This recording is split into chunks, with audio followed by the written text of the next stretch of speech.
Kalau ini enak. 5 biji taruh di wadah. Nah, 5 biji.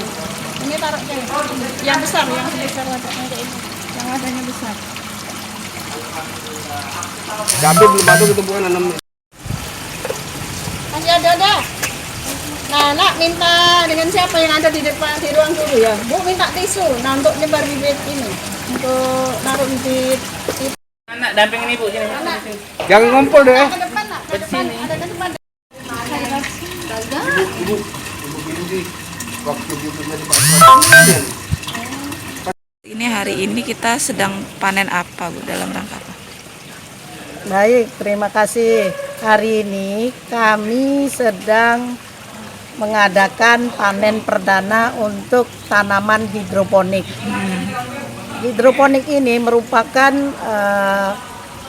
peningkatan pendidikan karakter bagi siswa melalui ekskul karya tulis ilmiah remaja.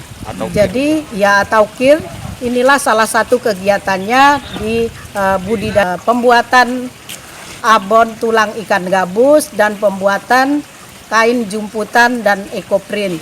Yang 2 kegiatan itu sudah selesai dan hari ini merupakan minggu ketiga pada kegiatan peningkatan pendidikan karakter itu.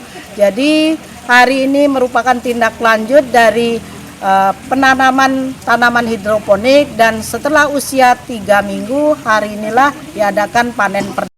Dimanfaatkan kepada guru-guru yang memerlukan dan guru-guru yang memerlukan tanaman hidroponik tadi. Mereka ada yang memberikan imbalan sebagai ganti untuk bibit dan pemeliharaannya. Dan sisanya sekarang itu anak-anak ada yang memasarkannya di pasar kalangan di daerah sini dan kami tadi memesan. Jangan lupa subscribe, share, komen, dan like ya.